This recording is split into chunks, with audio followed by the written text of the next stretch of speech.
Messieurs, vous suivez Grande Tribune, nous sommes le lundi 7 juillet 2025. Il y a deux sujets donc à l'ordre du jour aujourd'hui. D'abord l'accord de Washington. Est-ce que cet accord brade-t-il la résolution 2773 des Nations Unies? Deuxièmement, ce même accord doit-il être approuvé ou ratifié en vertu d'une loi conformément à l'article 214 de la Constitution? C'est la deuxième question qu'on va devoir se poser.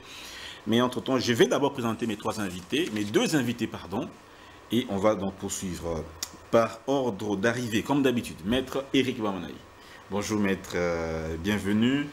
Ça fait presque plus d'une année déjà que... Oui, Dan, oui. Bonjour, merci encore pour cette énième invitation.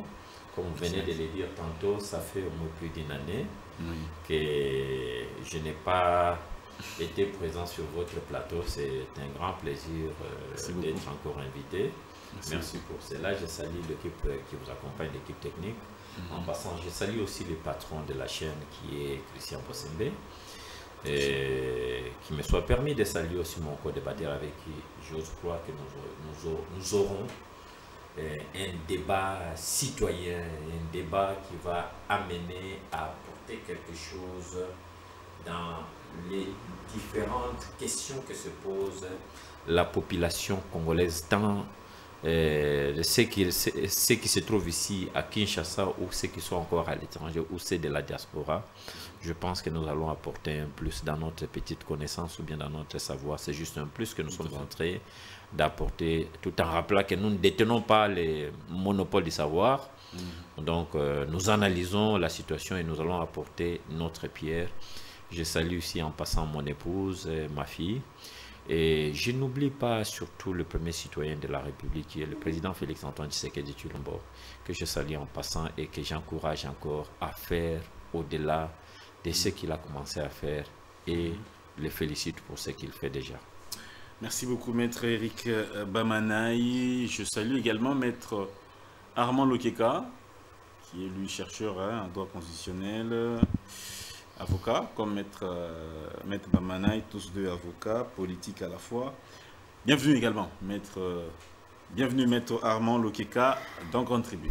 Merci beaucoup, monsieur Dan. Je te remercie d'avoir pensé à moi et d'ailleurs me faire rencontrer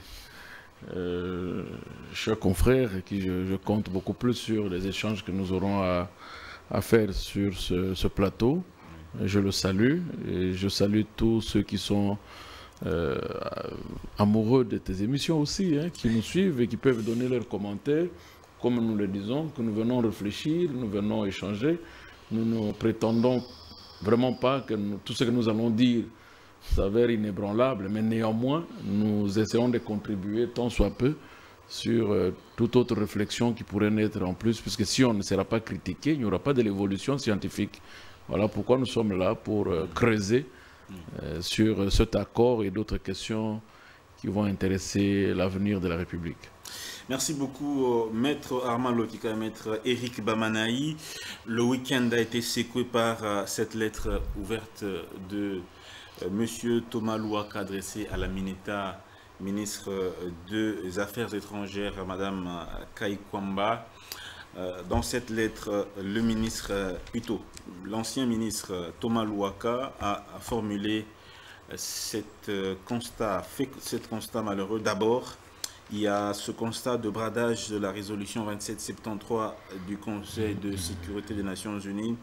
Deuxième constat, c'est celui donc du retrait conditionnel de l'armée rwandaise. Troisième constat malheureux, pour lui, c'est la légitimation de la thèse rwandaise sur les FDLR. Quatrième constat malheureux, c'est l'engagement américain. Mesdames et messieurs, le gouvernement de la République démocratique du Congo a également réagi suite à cet accord et à la réaction du gouvernement rwandais par son président. C'est un communiqué du ministre Patrick Mouyaya qui dit ce qui suit, je cite: sous l'accord de Washington et les obligations du Rwanda, le gouvernement donc de la République démocratique du Congo rappelle que l'accord signé à Washington le 27 juillet 2025 sous la garantie directe des États-Unis d'Amérique et avec l'adhésion des partenaires européens et des Nations Unies, engage le Rwanda à retirer sans condition ses troupes et à cesser tout soutien militaire, logistique et financier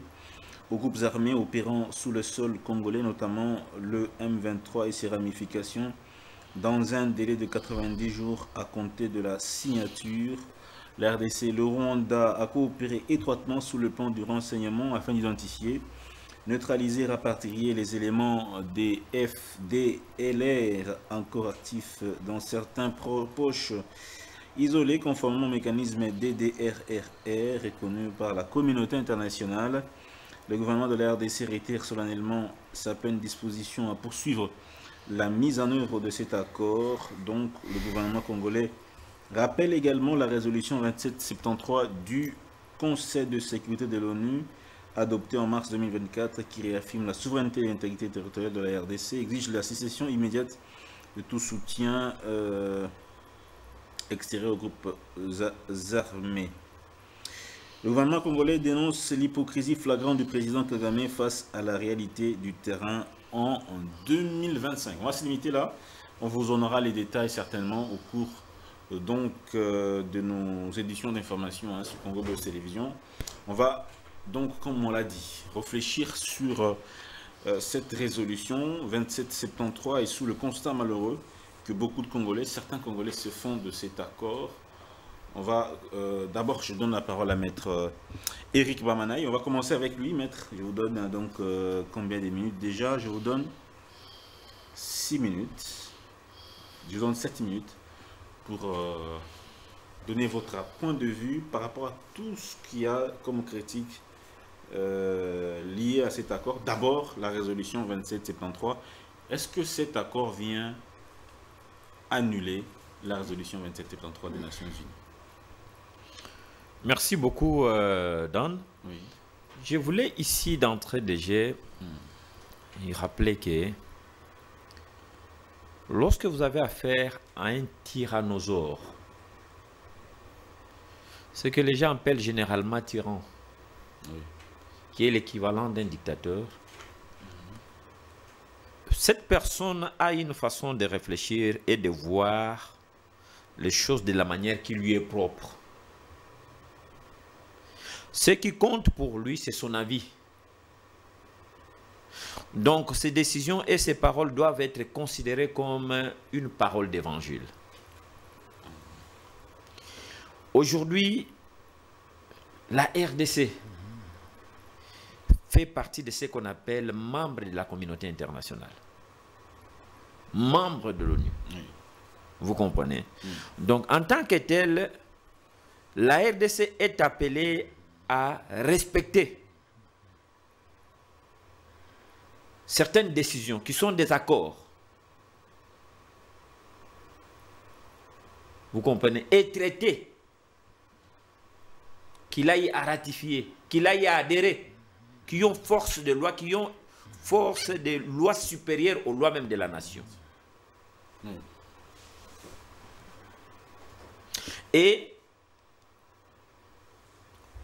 depuis plus de 30 ans, nous sommes en République démocratique du Congo, en train de pleurnicher. En 1994, il y a eu cette histoire de soi-disant génocide du Rwanda. Ou encore les tyrannosaures du Rwanda, l'actuel chef de l'État qui est un tyrannosaure, puisque là-bas ce n'est même pas un État démocratique, mais permettez-moi l'expression, c'est un État tyrannocratique qui est dirigé par un tyrannosaure, si vous voulez bien un tyran. Alors, ce monsieur a occupé l'Est de la République démocratique du Congo avec une complicité soutenue des Occidentaux en général, mais en particulier de la famille Clinton et de la famille de ce qu'on appelle la famille politique des républicains, l'un des partis politiques qui est aux États-Unis, qui ont eu pour objectif de piller les ressources naturelles si vous voulez bien, les ressources minérales de la République démocratique du Congo. Mais pour ce faire, il ne pouvait pas venir comme ça, monte proprio. Il fallait qu'il puisse utiliser quelqu'un. Et c'est quelqu'un-là, on a choisi qui? Un Africain. Et pas n'importe quel Africain, un voisin. Puisqu'il faut rappeler ici que notre pays a au moins 9 voisins. Parmi lesquels le Rwanda. Et le Rwanda devrait utiliser soi-disant l'insécurité comme prétexte, soi-disant l'insécurité causée par les gens qui avaient fui le génocide là-bas. Donc le Hutu. Génocidaires. Les génocidaires, soi-disant. Pour continuer à nous marcher dessus. Ils ont fait ça avec l'AFDEL, des tristes mémoires. Mouzé qui était venu avec eux. Il y a eu discordance. Ils ont fini par quitter la RDC dans des conditions que tous nous connaissons. Ils sont partis. Il y a eu la naissance de RCD Goma, qui était dirigé, d'ailleurs qui continue à être dirigé par Zaïdi Ngoma, et pas Zaïdi Ngoma, Zares Ruberwa, Moïse Nyarugabo et consorts. Mais par rapport à l'accord maintenant, Non. quel est votre avis? Il faut rappeler les causes d'abord avant d'entrer dans ce que nous trouvons comme résolution. Vous comprenez? Bref, comme tu le veux, par rapport à l'accord, l'accord n'est pas venu saper la résolution 2773. Mais je vais dire par contre que l'accord est venu, l'accord de paix, signé le 27 juin 2025 à Washington, sous la supervision des États-Unis. Cet accord signé par le Rwanda et la République démocratique du Congo ne pas venir jeter les discrédits sur, comment on appelle ça, la résolution 2773. Mais par contre, cet accord est venu là, donc, la renforcer. Dans quel sens? Puisque lorsque l'ONU s'est réunie en Conseil de sécurité, il y avait des décisions qui étaient impératives, où on demandait au Rwanda de quitter immédiatement, sans condition aucune.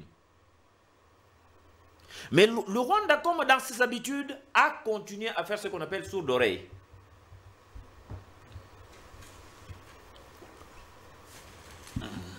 Et pour pouvoir amener ce messie à atterrir en douceur. Pourquoi? Parce que avec la résolution 2773, le Rwanda n'avait jamais avoué qu'il était présent en République démocratique du Congo. Mais avec l'accord de paix signé le 27 juin 2025, le Rwanda est passé aux aveux sans pour autant les savoir. Puisque en signant qu'il va retirer, on n'a pas parlé de l'expression retirer, mais on a parlé de l'expression désengagement. C'est quoi la différence entre les deux? La différence entre retirer, c'est juste quelque chose que vous pouvez retirer, mais dans le désengagement, il y a retirer, il y a tout ce qui est synonyme à cela. Donc, il n'y a pas que retirer. Vous quittez, vous quittez le sol, vous retirez vos troupes, vous retirez vos armes, vous respectez les frontières du pays voisin. Donc, c'est désengager de ne plus s'immiscer dans des affaires intérieures de la République. Le désengagement englobe tout ça. Englobe même le retrait. Oui. Vous comprenez? Et le Rwanda a signé. Mais comme c'est un récidiviste, c'est comme des gens, comme ce sont des gens qui sont habitués à dire une chose et à faire son contraire dans les minutes qui suivent. Donc, ils veulent faire croire aux gens que le retrait ou ce désengagement est soumise à une condition qui est celle de la neutralisation préalable des FDLR se trouvant en République démocratique du Congo. C'est la compréhension que Maître Thomas Louaka accorde également à cet accord.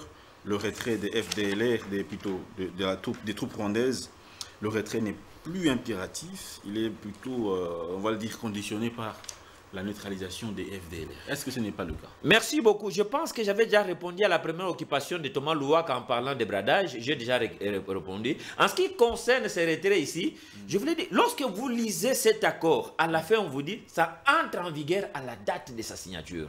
Donc, ça veut dire que tout ce qui est repris dans cet accord-là s'impose aux partis dès la signature.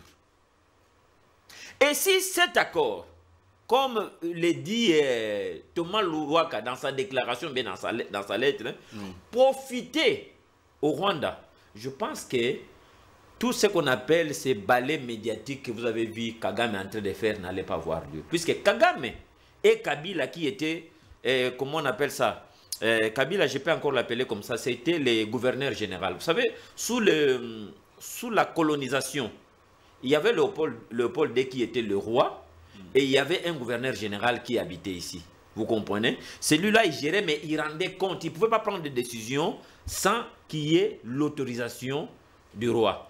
Donc, Kabila qui était ici était comme le gouverneur général, et Kagame, c'est lui qui dirigeait la RDC. Pour preuve, si tu vois rien qu'avec nos services de renseignement, les Caleb Moutonde, quand vous prenez les services de renseignement à la frontière, la DGM, vous prenez tous les autres services de sécurité connexes, pardon.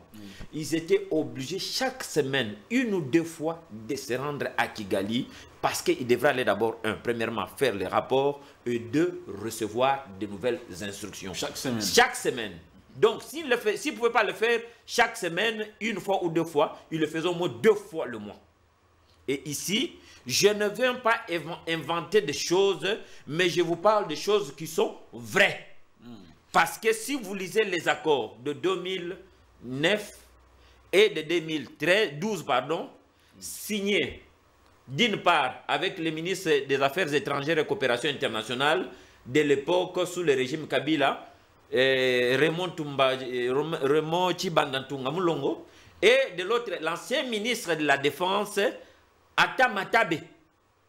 Vous comprendrez que même le renseignement, même les services de sécurité de la République, tout était bradé. C'est ici que j'en appelle à, comment on appelle ça, à une réflexion et à un raisonnement cohérent de la part de Thomas Louaka. Il doit se souvenir que sous le régime où il était ministre, où il était encore député honoraire, beaucoup de choses ont été bradées dans ces pays. Comme quoi, maître? Entre autres, la souveraineté même du pays, les services de sécurité, le minerai. Vous comprenez?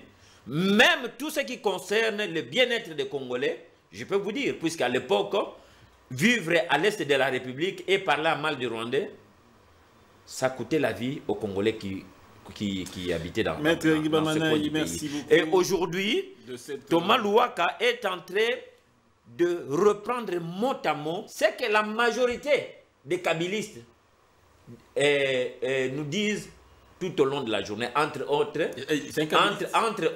le Francine Mouyumba, Kabila lui-même et j'en passe. Merci beaucoup, maître Eric Bamanaï, cadre UDPS Tshisekedi. Voilà la réponse justement à M. Thomas Louaka, qui a manifesté donc son mécontentement vis-à-vis de l'accord de Washington. Bon, je donne la parole maintenant à votre co-débatteur qui est en face, votre compatriote. Quelle est votre lecture par rapport d'abord à cette, on va dire cet accord et ensuite cette lettre de M. Thomas Louaka par rapport à ces constats, 4 constats malheureux par rapport à cela. Est-ce que vous êtes pour ou bien quel est votre avis? Oui, bon, en fait, moi, mon avis, avant que je n'entre réellement sur l'avis que je dois émettre, et puis en rapport avec la lettre ouverte et puis l'accord, je soutiens à 100% les critiques de M. Thomas Louaka.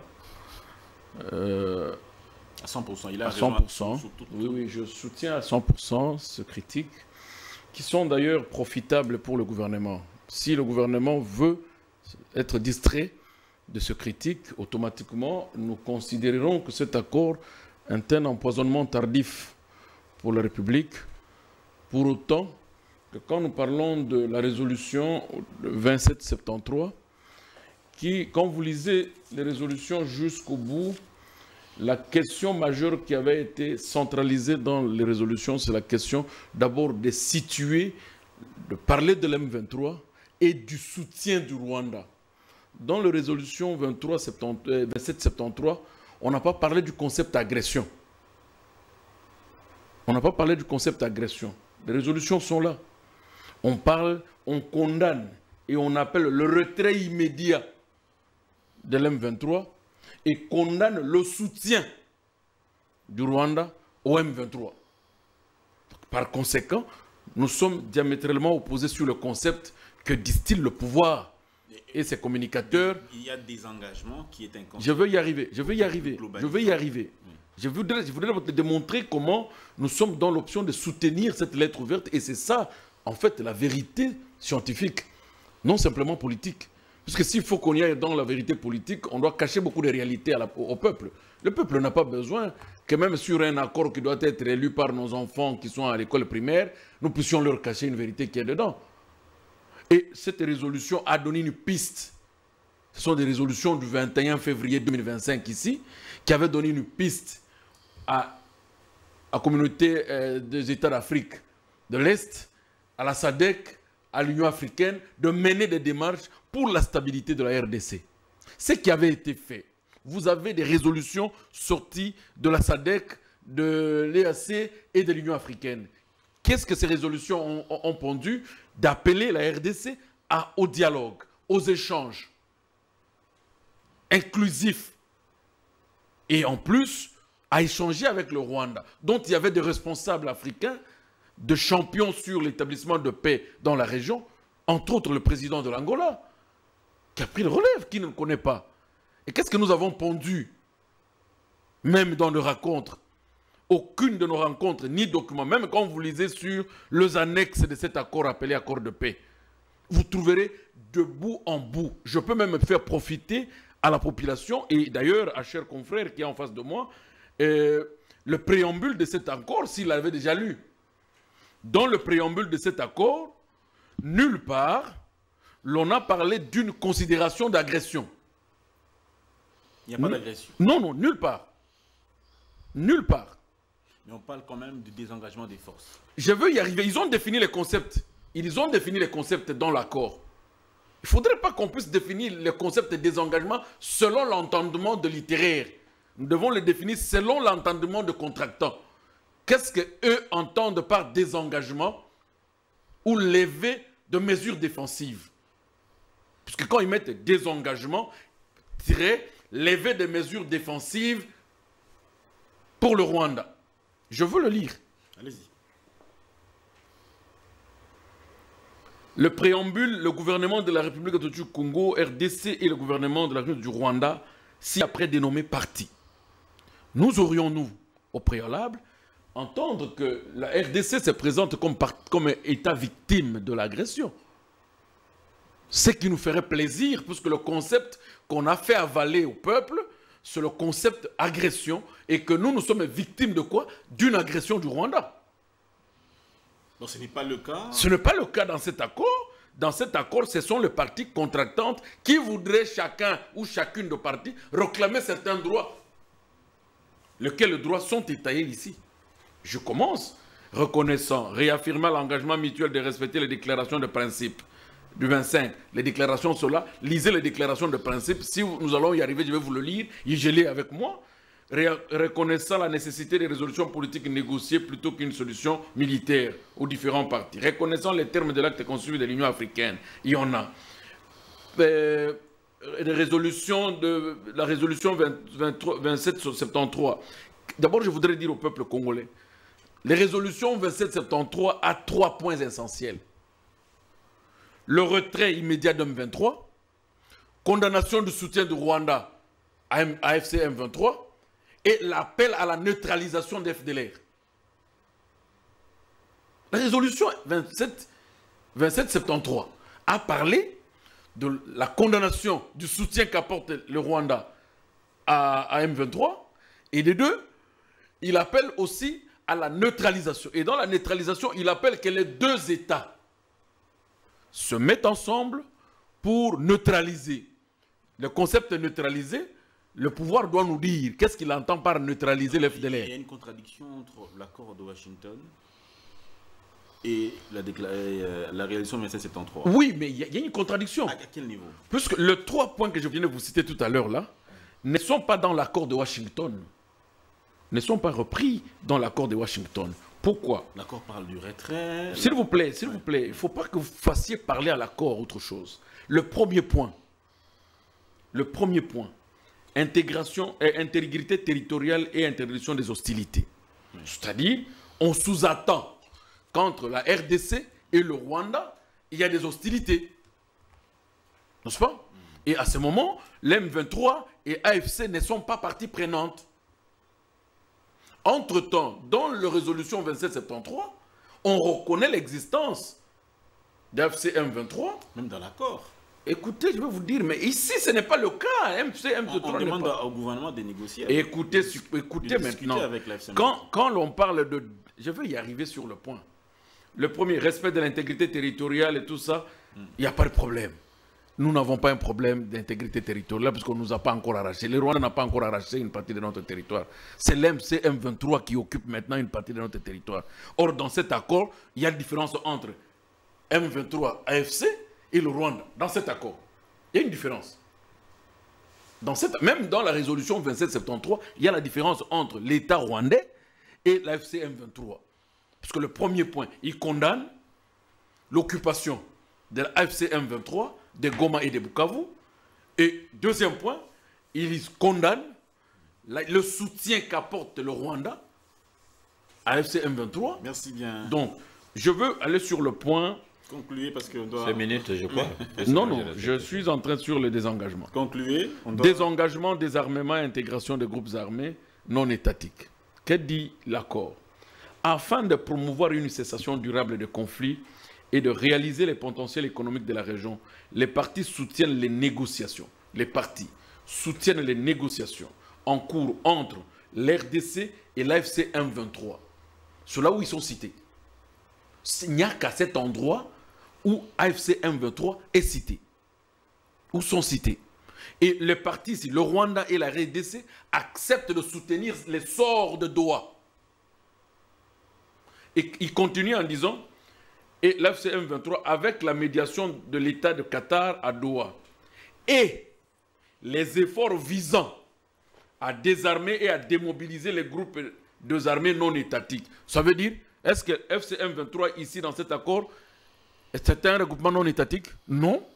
C'est-à-dire, le non-armé, les groupes non étatiques ici, les groupes armés non étatiques, il s'agit notamment des éléments suivants. Merci. On cite, merci bien, on a sauvé le Rwanda de la situation dans laquelle l'État congolais, le régime est en train de nous faire avaler qu'il s'agit d'une agression. Ici, l'accord ne fait même pas allusion à une agression. Merci bien, Maître Armand Lokeka. Et on vous dit bien, s'il vous plaît, lisez la deuxième phrase, pour raison économique dans la région. Il faut qu'on soit quand même véridique envers le peuple. On y reviendra. Maître Bamanaï, on revient à vous sous cette... encore une fois, est-ce que on va dire que la résolution 2773 est-elle de façon conforme à l'accord de Washington, où il y a quand même quelques points de dissemblance? Merci beaucoup. Lorsque vous lisez le premier point, qui est l'intégration territoriale et interdiction des hostilités. On dit bien interdiction des hostilités. Il est dit, le parti convient des conditions suivantes pour assurer le respect de l'intégrité territoriale et la promotion des relations pacifiques. Sous-petit point 1. Respect de l'intégrité territoriale de la République démocratique du Congo, désengagement des forces, levée des mesures défensives du Rwanda. Le parti convient de mettre en œuvre le plan harmonisé de neutralisation des FDLR et de désengagement des forces levées. Il y a une conjonction. Des forces Barre. Lever des mesures. Des forces, barre, lever. Des forces, pardon, barre, lever des mesures défensives du Rwanda. Entre parenthèses, CONOPS. C'est, je crois, coordination des opérations, c'est comme ça qu'on a dénommé cela, du 31 octobre 2024, tel que prévu dans le présent accord. Donc, quand j'ai entendu mon frère dire que le Rwanda, comment on appelle ça, les M23, on n'a pas parlé de M23, non, les M23 n'est que les labels. N'est que les labels qu'arbore le Rwanda quand il est sur le territoire de la République démocratique du Congo. Alors que ceux qui utilisent des matériels, le matériel d'ordonnancement, si vous voulez bien, les armes, c'est l'armée rwandaise. Mais pourquoi est-ce que dans l'accord on ne mentionne pas que c'est une agression? Pourquoi ce n'est pas mentionné clairement, avec un terme clair qui est agression? Puisque il est établi que le Rwanda soutient l'AFC M23 militairement, logistiquement, c'est la base arrière de l'AFC M23. Mais pourquoi, que ce soit au niveau de la résolution 2773 ou encore au niveau de l'accord, pourquoi on ne condamne pas l'agression du Rwanda? Vous savez, nous parlons d'un accord de paix. Cet accord de paix ne veut pas dire qu'on dédouane les criminels. Vous comprenez? On ne veut pas dédouaner les criminels ici. Dans cet accord, si nous lisons cet accord, pardon, à tête reposée, nous allons trouver aussi certaines parties qui sont contraignantes, certains points, pardon, qui sont contraignantes aux différentes parties. Alors, nous disons que on n'est pas venu donner un chèque en blanc au Rwanda. Mais l'impression que ça donne... Le mot désengagement. Et ce qu'ils préfèrent appeler lever des mesures défensives, ils peuvent jouer avec le mot comme ils veulent. Mais le désengagement ici, qui est le mot qui est beaucoup plus repris dans l'accord, ça veut dire tout simplement, messieurs, vous avez traversé la frontière, vous êtes allés marcher comme les autres disent, surtout les agriculteurs, vous êtes venus marcher sur mes plates-bandes. Donc prenez vos histoires, quittez mon territoire, vous-même, quittez mon territoire avec votre plan, quittez mon territoire avec vos armes, quittez mon territoire avec vos hommes, quittez mon territoire avec tout ce que vous avez installé comme administration. Puisque au départ, le Rwanda ne voulait pas reconnaître qu'il était en République démocratique du Congo. Mais maintenant, quand le ministre de la Défense, pardon, le ministre des Affaires étrangères du Rwanda, après avoir signé aux côtés de la nôtre, aux États-Unis, l'accord de paix, revient pour dire que nous ne nous retirerons que lorsque nous aurons neutralisé les FDLR. Et il donne même, lui, ses statistiques. Non. Tantôt, il a dit la levée des mesures de défense du Rwanda avec des engagements sera subordonnée à la neutralisation des FDLR. Oui. Maintenant, la question que nous nous posons, nous voulons réfléchir d'abord à haute voix. C'est une réflexion. Que ces FDLR se trouvent où?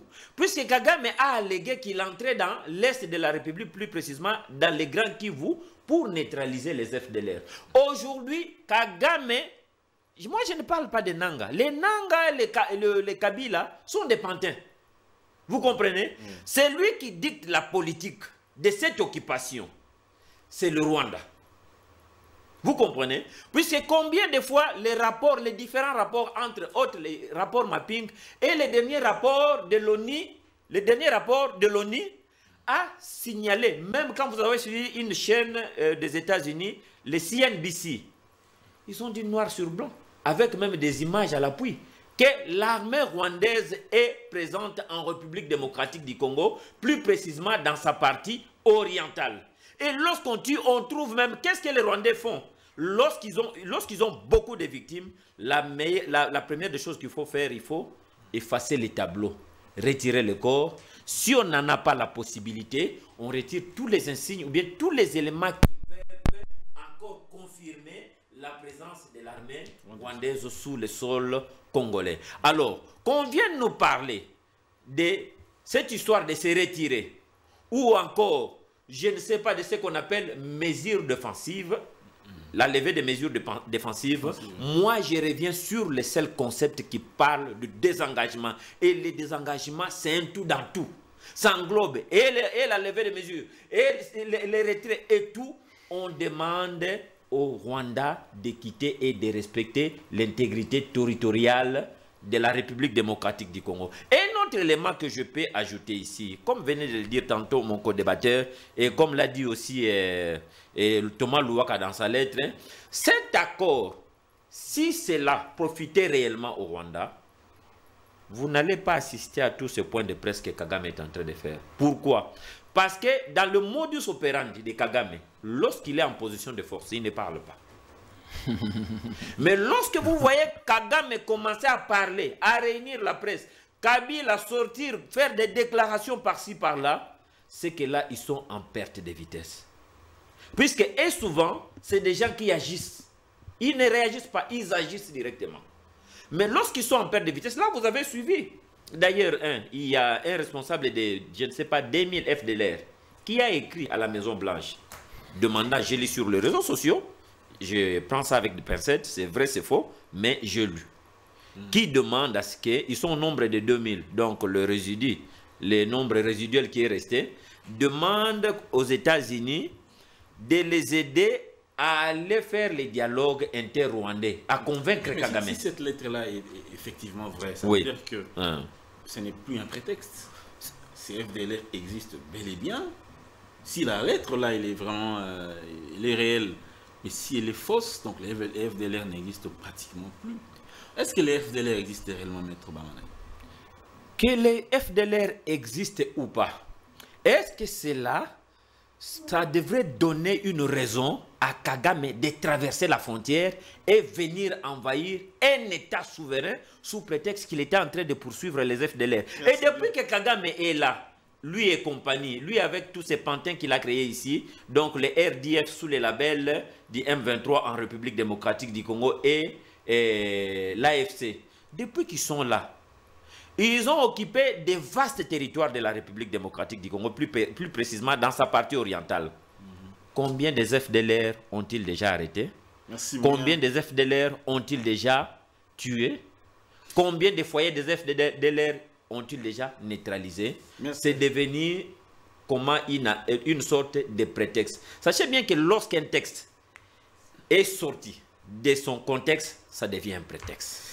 Maître Eric Bamanaï, merci beaucoup. Alors, Maître Armand Lokeka, votre avis sur cette affaire de retrait des FDLR? Est-ce que le retrait des FDLR, selon l'accord, est subordonné, je veux dire, la levée des mesures défensives du Rwanda, les désengagements des forces, est subordonné à la neutralisation des FDLR?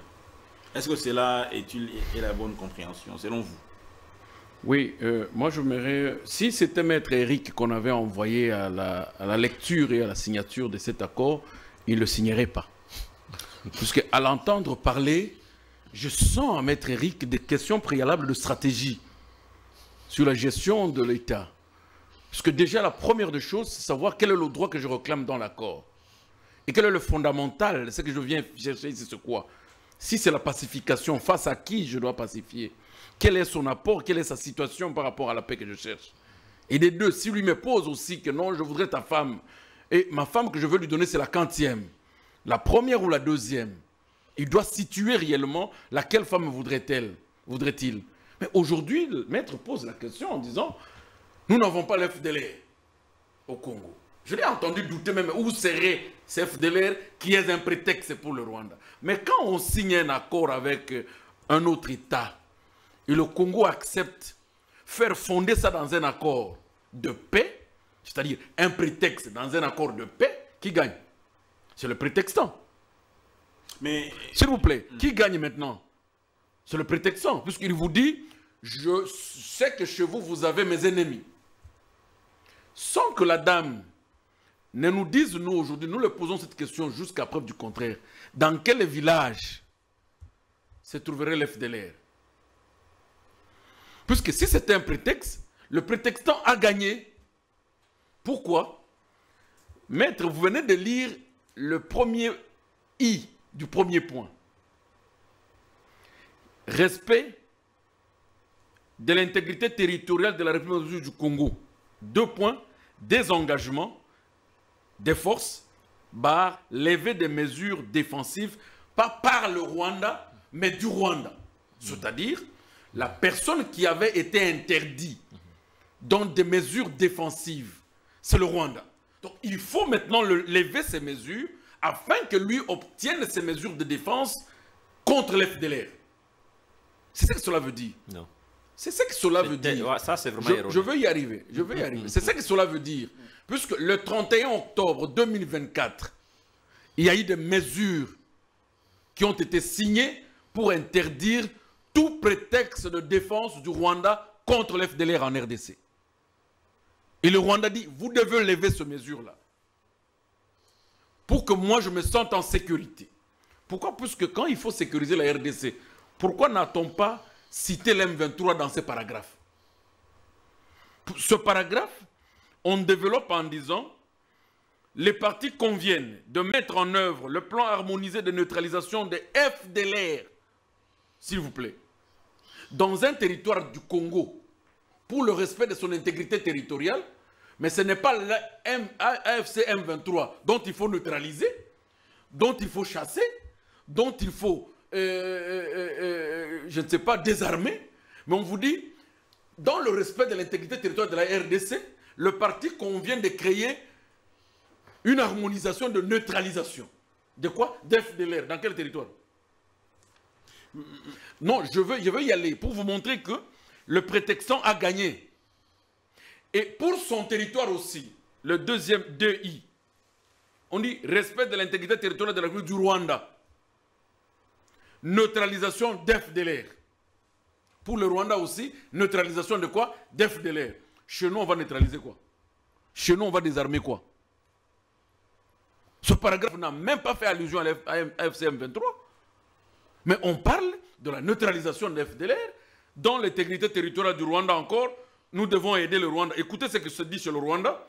Les partis conviennent de mettre en œuvre toujours le plan harmonisé de neutralisation de FDLR, des engagements, lever des mesures défensives du Rwanda. Même phrase au premier paragraphe, même phrase au second paragraphe, où nous devons protéger le Rwanda. Alors dites-moi un peu, quel est le territoire qui est protégé maintenant dans cet accord?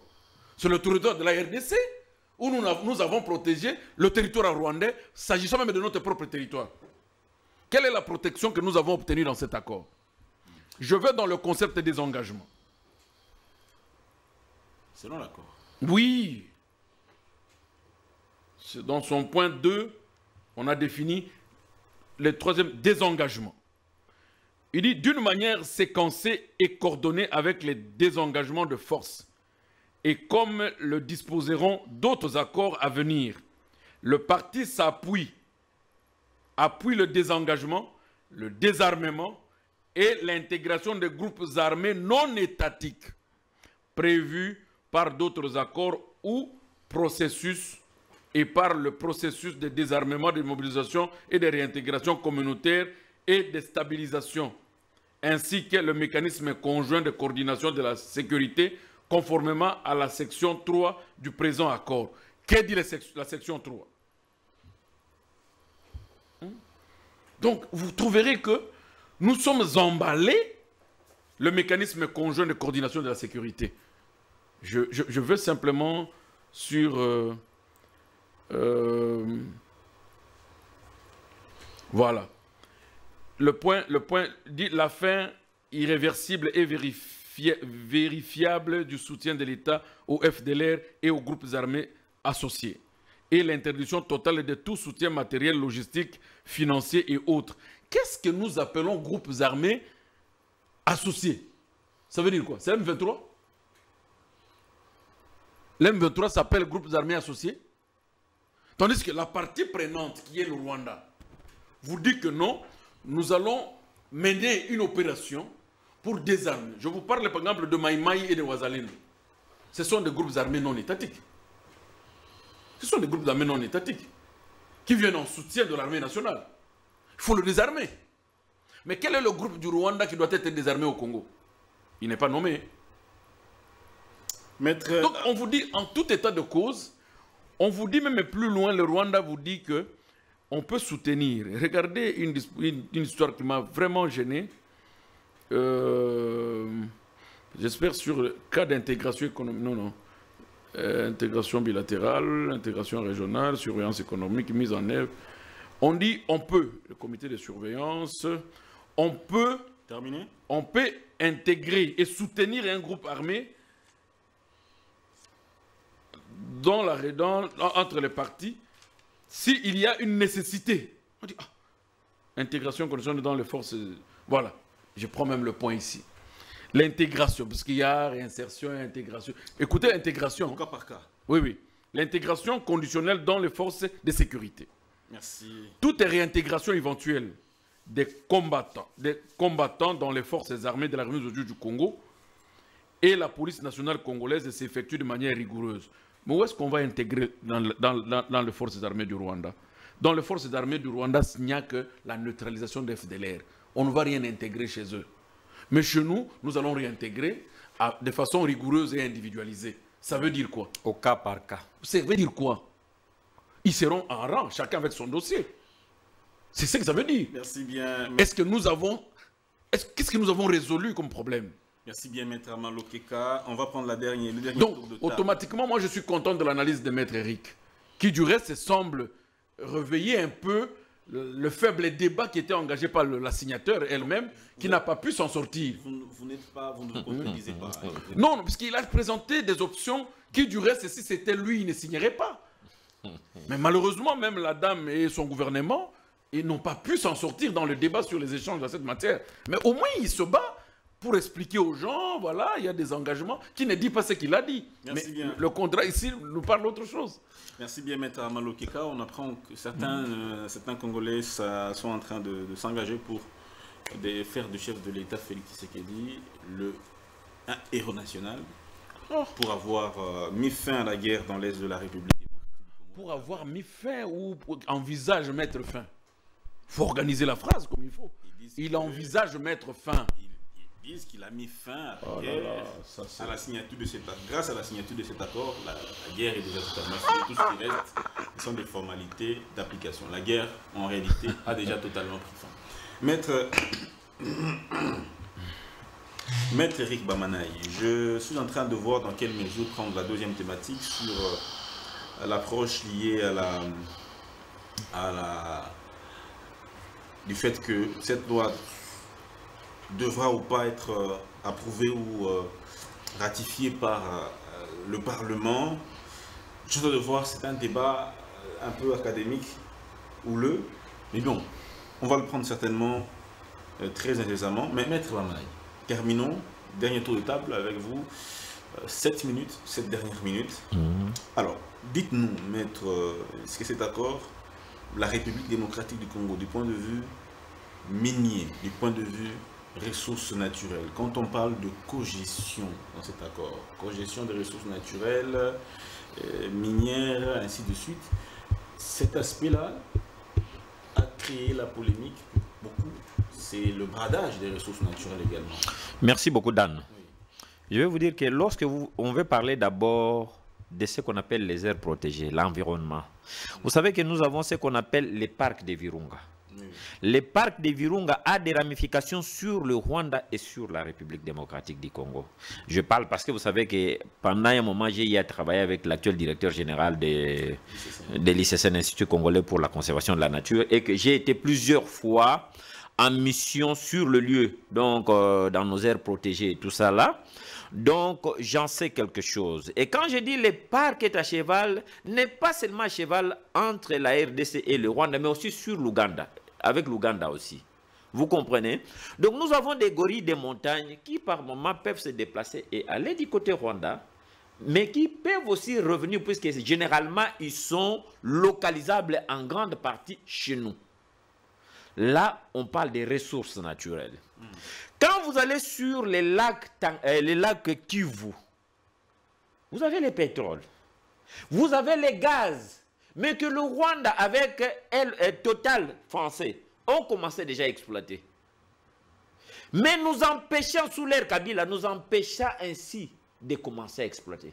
Parce qu'il fallait laisser aux tyrannosaures du Rwanda faire tout ce qu'il veut, puisque dans sa tête, la frontière entre les deux pays n'existait pas. Même si aujourd'hui, il y a encore les drapeaux bleus ornés d'une étoile et la bande rouge et jaune couleur bleue, flotte encore dans cette partie de la République démocratique du Congo, mais dans la tête de cet énergumène, permettez-moi l'expression, je l'appelle ainsi, permettez-moi l'énergumène, cherchez le mot dans le dictionnaire, vous allez comprendre ce que veut dire énergumène, puisque d'aucuns pensent que énergumène, ça veut dire qu'on insulte quelqu'un. Non, c'est le comportement d'une personne qui est bien défini lorsque vous le lisez dans le dictionnaire. Alors, cet énergumène de Kagame vit tellement dans les stratosphères, je dirais même dans les ionosphères, qu'il ne veut pas admettre la réalité qu'aujourd'hui, il a perdu la République démocratique du Congo et qu'il ne peut plus continuer à faire ce qu'il était en train de faire. Je voulais ici revenir sur un point. J'ai suivi mon co-débatteur prendre sur l'accord de paix, le grand point 2, et il a pris les petits points 2, qui veut parler de désengagement. Il a donné son explication. J'ai lu. Oui, il a lu, pardon. Et moi, je remonte toujours dans le grand point 2, mais le petit point 1. J'ai lu ceci. Fin du soutien aux groupes armés. Point 1, du grand point 2. Le parti cesse immédiatement et sans condition tout soutien de l'État aux groupes armés non étatiques, sauf la mesure où cela est nécessaire pour faciliter la mise en œuvre du présent accord. Donc, les groupes armés qui sont là-bas non étatiques, même le M23 est un groupe non étatique. Vous comprenez? Donc, c'est immédiatement. Et qui soutient ici le groupe non étatique? C'est le Rwanda. C'est le Rwanda qui vient avec du matériel et des hommes en grand nombre pour appuyer ces derniers. Et je ne sais même pas comment ils font. Ils vont même se faire confectionner des tenues militaires par moment. Ils font passer à certains endroits avec la tenue des FARDC. Vous croyez que c'est FARDC? Or, c'est ce qu'on appelle au Rwanda ou en Kinyarwanda, Ubwenge. Ubwenge qui veut dire tout simplement la ruse ou le mensonge. Vous comprenez? Alors, ici, nous voulons dire que les confrères ou mon ami Armand Lokeka, que j'aime beaucoup, qui le prennent son mal en patience. La diplomatie a une façon, mille et une façons d'amener quelqu'un à faire tomber dans son propre piège. Déjà, cet accord ici ne profite pas au Rwanda. Et cet accord va faire parler le Rwanda dans le sens de ce qu'on appelle jérémiade. Puisque ça ne bénéficie pas aux Rwandais et l'obligation est faite. Mais il y a des mesures de contrainte vis-à-vis de... Bien entendu, on parle de l'immédiatité. Donc ça veut dire que vous devrez quitter. Et Trump l'a dit. Il a dit que c'est lui qui ne va pas obéir. Il a dit où? Excusez-moi, je ne vous rends pas. Trump l'a dit, je m'excuse. Trump l'a dit, quand il a reçu nos deux ministres, il a dit l'accord que vous venez de signer là, la partie qui ne va pas respecter cet accord-là, va tomber sous les sanctions économiques, même militaires. Il a dit. Boulot s'est passé sur une chaîne, je crois BBC. Il a répété la même chose. Et ici, j'aimerais que nous puissions faire la part des choses. Entre les deals sur le minerai et l'accord de paix, en tout cas, ce n'est pas la même chose. Ce qui avait été signé le 27 juin 2025 à Washington entre le Rwanda et la RDC, c'est l'accord de paix. Et le deal sur le minerai de la République, qui doit être signé, un accord bilatéral entre la République démocratique du Congo et les États-Unis, l'invitation avait déjà été envoyée au président de la République. Et vous avez vu quand la délégation est rentrée, la ministre d'État, notre Cléopâtre, notre, comment je vais encore l'appeler, notre Jeanne d'Arc, a présenté au président de la République d'abord une copie de l'accord en deux versions et lui a transmis aussi l'invitation lui adressée par son homologue, le président américain Donald Trump, pour une date certaine d'aucun, puisque moi je n'ai pas lu l'invitation, mais l'invitation est là. Et d'ailleurs, quand Trump était en train de remettre les 2 invitations aux 2 ministres, elle a dit, je remets l'invitation pour Paul Kagame à son ministre des Affaires étrangères et pour le président Tshisekedi à son ministre des Affaires étrangères. Vous comprenez? Donc, chacun, le Rwanda prétend qu'il a ses minéraux. Il ira signer aussi un deal avec les États-Unis pour les minéraux de chez lui. Pas avec la République démocratique du Congo.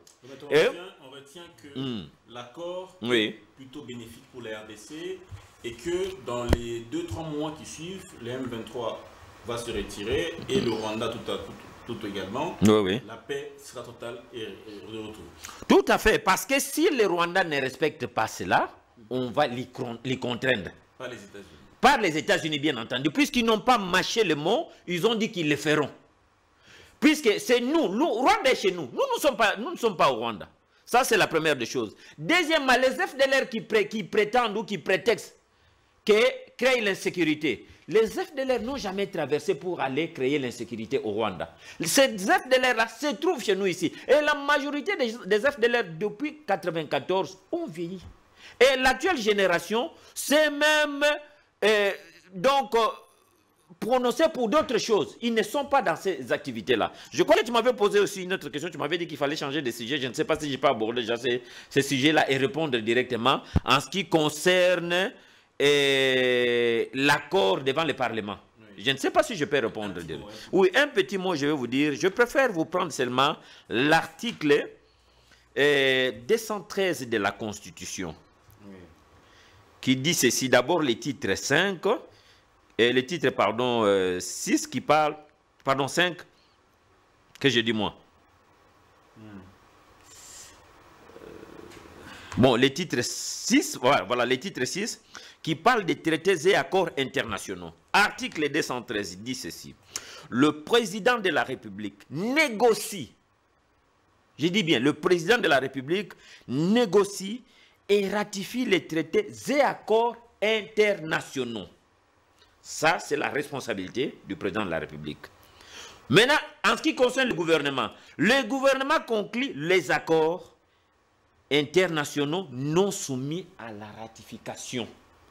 Après délibération en Conseil des ministres, il en informe l'Assemblée et le Sénat. Il en informe. Il ne demande pas la permission. Il ne demande même pas qu'elle a... Donc, vous comprenez. Donc, ici, nous ne devons pas faire l'amalgame. Je sais que mon co-débatteur reviendra sur l'article 214. Merci, mais je vais lui demander d'ouvrir bien ses lunettes et de bien comprendre ce que dit l'article 214 et suivant. À ne pas confondre avec l'article 213 et l'article et suivant. Merci beaucoup. On termine avec vous, maître Armand Lotika. La première question, c'est au niveau de la cogestion de certaines ressources naturelles, notamment le parc, on a cité le parc, tout ça. Beaucoup ont craint le fait qu'on ait bradé les ressources naturelles de la République démocratique du Congo. Oui. Et deuxièmement, c'est cet accord de... Est-ce qu'il doit être notamment approuvé ou ratifié au Parlement? Oui, justement, je voudrais répondre sans perdre de temps. Le gouvernement congolais est aux abois. Le gouvernement aux abois, il est au bout, et le gouvernement est en train de chercher à... C'est comme en train de noyer, mais il voit des petits arbres à toucher. Mais quand il touche, ce sont des brindilles. Ça ne lui donne pas le temps d'être sauvé. Il veut argumenter, mais il s'enfonce. Il est en train de chercher qui peut le sauver par un argument fort, afin de convaincre ce peuple. Ce peuple n'est pas si maniaque qu'on imagine. On va dire que non, cet accord, c'est un accord de paix et non économique. Mais non, cet accord vous dit dans son préambule qu'il s'agit d'un problème économique de la région. Qu'est-ce qu'on va aller signer prochainement? Qu'est-ce que les États, ceux qui engagent les États vont aller signer prochainement? S'il vous plaît, le point 6 de l'accord, je le lis à votre intention, qui parle des cadres d'intégration économique et régionale. Mais qui n'est pas encore signé. S'il vous plaît, écoutez, il ne faut pas dire que ce n'est pas encore signé. Est-ce qu'on vous a dit ici que ce n'est pas signé? Non, est-ce qu'on a dit dans l'accord que ce n'est pas signé? Même le cadre d'exploitation sont décidés. Mais je ne comprends plus rien. Écoutez-moi, s'il vous plaît. Là, je comprends le parti qu'on vient de lancer dans le 3 mois, l'entrée en vigueur du présent accord, c'est l'entrée en vigueur Mais l'accord est signé, s'il vous plaît. Il ne faut pas dire aux gens qu'on doit encore re-signer un autre accord économique. Non, Cet accord économique, écoutez, d'entrée en vigueur du présent accord, cadre d'intégration économique et régionale en plusieurs étapes. Maître Armand, S'il vous je plaît. m'excuse de vous S'il vous interrompre. plaît. L'intitulé de cet accord, c'est l'accord de paix entre la Maître. République démocratique du Congo et la République du Rwanda. Ce n'est Maître, pas ce n'est l'accord pas économique. l'intitulé, L'intitulé énonce s'il vous déjà plaît, tout. S'il vous pouvez plaît, le s'il lire. vous plaît. C'est l'accord S'il de vous plaît, paix, ce n'est nous pas allons- l'accord économique. Écoutez, s'il vous plaît, ce n'est pas l'intitulé qui définit un accord. Nous écrivons souvent avec lui, les exploits ne sont pas nommés. Tu peux écrire une assignation avec plusieurs demandes. Et autant que c'est écrit accord de paix, c'est pour flouer l'intelligence des gens qui ne savent pas entrer au fond de l'accord. Lisez le préambule. C'est le préambule qui annonce le corps d'une convention. Et nous arrivons sur le point 6. Cadre d'intégration économique régionale, ça veut dire quoi? Le parti convient de lancer, dans les 3 mois, l'entrée en vigueur du présent accord, le cadre d'intégration économique et régionale à plusieurs étapes qui sera défini dans un accord distinct. Ce sont des étapes cette fois-là. Ce sont des étapes qui seront définies. On commence par quoi? On va aller jusqu'où? C'est-à-dire là, ce sont des étapes. On vous dit ceci. Cadre d'intégration et s'appuie sur les efforts existants. Il y avait déjà des accords existants de ZLCCAF, de CIRGEL, de CO et de CAE. Les partis utilisent ces cadres pour développer le commerce extérieur, les investissements provenant de chaînes d'approvisionnement de la région en minerais critiques et introduire une plus grande transparence. Ce qui bloque les canaux économiques illicites et procure davantage de prospérité à 2 parties. On continue. En particularité pour la population de la région, à partir des ressources naturelles de la région, grâce à des partenariats mutuels et bénéfiques, les opportunités d'investissement. Point. 2 points. Premier point, intégration bilatérale. On définit comment ça va se faire. On vous dit qu'ils vont exploiter les parcs nationaux, développement hydroélectrique. Qu'est-ce que j'ai dit ici? S'il vous Est-ce que c'est plaît. différent? Mais c'est Qu'est-ce que écrit. Il y a le parc de Ruzizi qu'il S'il faut vous exploiter plaît. puisque ça doit donner du S'il courant vous et au plaît. Burundi S'il et vous au plaît. Rwanda. On Où est est en le train problème? de citer. Donc il y a des choses. Oui, allez-y, moi je vous suis. C'est très bien d'ailleurs. Dans le cadre, les partis lancent et élargissent la coopération sur des propriétés, des priorités communes telles que la gestion des parcs nationaux, développement hydroélectrique, les diresquages des chaînes d'approvisionnement en minerais, la gestion conjointe des ressources dans le lac et des chaînes de valeur minières transparentes et formalisées de bout en bout, de la mine au métal, métal transformé, qui relie les 2 pays, en partenariat, le cas échéant, avec le gouvernement et les investissements des États-Unis. Ce n'est pas une convention. Vous avez suivi qui fait quoi? S'il vous plaît. Qui relie les 2 pays? S'il vous plaît. Nous maître, avons une zone. maître, Nous avons. Donc, maître, pardon. nous sommes sur- Nous courons déjà. Puisqu'il faut éclairer ici. Mais Nous avons une zone où il y a des minéraux. Non. Vous me prenez mes minutes. Ah, bon, voilà. Vous me prenez mes minutes. Je vous en prie. Je suis disponible pour le débat. Non, je vous en prie. Des minutes. Allez-y. Vous avez dit qu'il n'y a rien d'économie ici à l'intérieur. Je vous fais entendre à quel même niveau les États-Unis intervient. Les États-Unis n'intervient ici que sur le plan économique. Sur le plan d'imposition des États-Unis, la mise en œuvre de ces règlements de conflit est réservée uniquement à un comité de surveillance conjointe. Merci. Et ce comité de surveillance conjointe est composé... Tu peux me donner 2 minutes. S'il vous plaît, écoutez, l'accord dit ceci. Ce comité... Maître Armand, je connais mon S'il vous confrère, plaît, il ne va pas le arrêter. comité- Alors donne-moi 2 Non, mais minutes j'ai un juste problème, pour au essayer moins que- de laver quelque chose là. Au moins que tu me l'arraches, parce que le régime est trop dictateur, même dans les débats. L'Union africaine, non mais il est du régime. L'Union africaine, le Qatar, et vient en 3e lieu, les États-Unis. C'est ceux qui sont obligés de surveiller la mise en œuvre de cet accord. Ce n'est pas les États-Unis qui viendra s'imposer sur la souveraineté des États. Non. Les États-Unis interviennent sur le plan d'investissement dans l'exploitation conjointe économique comme convenu dans les accords. Vous parlez aujourd'hui de la Constitution. Je voudrais y aller. Mes lunettes ne sont pas les lunettes que j'ai portées. Non, Maître Éric, je voudrais les enlever. Pour vous dire que les belles lunettes que je peux porter, c'est de vous dire que la qualité d'un chercheur en droit constitutionnel, nous ne pouvons pas accepter cette explication que vous donnez pour encourager un gouvernement qui est en violation flagrante de la Constitution. À quel niveau? Et quelles sont les dispositions de la Constitution que On les vous parle de pays... l'article 213 que vous venez de lire. Oui. Donne le principe général. Oh. Non, non. S'il vous plaît, s'il vous plaît. C'est une conditionnalité. Permets-moi que je t'explique. Ah, bon, allez-y, d'accord. Moi, je deviens votre récipiendaire, je vous écoute. Donne le principe et la qualité. Oui. Le président de la République signe ça. Le gouvernement signe les accords signés par le gouvernement ne passent pas par voie de on a parlé, ne passe pas. Je peux vous en donner. Informe. Le président informe. Non, pas le président, c'est le gouvernement. Il en informe. Le gouvernement conclut les accords internationaux non soumis à la ratification après délibération en Conseil des ministres. Et il en informe. Le gouvernement. Ça renvoie au gouvernement. S'il vous plaît. Pas le président.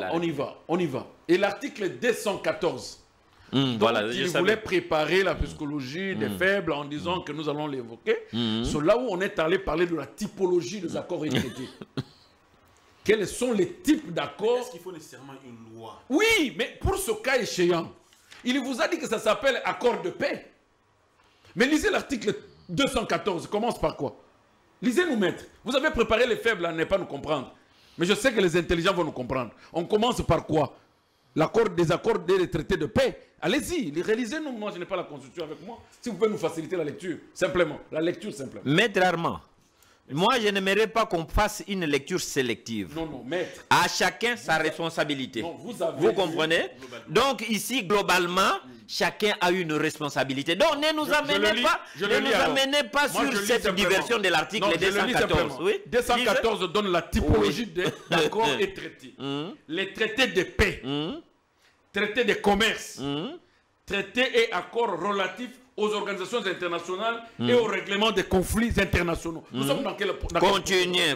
Non, d'abord, je me limite à ce niveau. Non, continuez, papa. Le Rwanda et le Congo sont dans... Papa, continuez, non? Continue. Oui.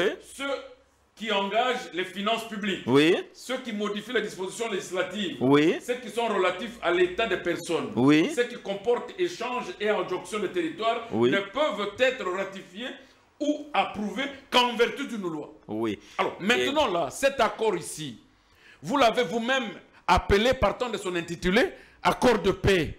Est-ce qu'il est déjà en vigueur, cet accord?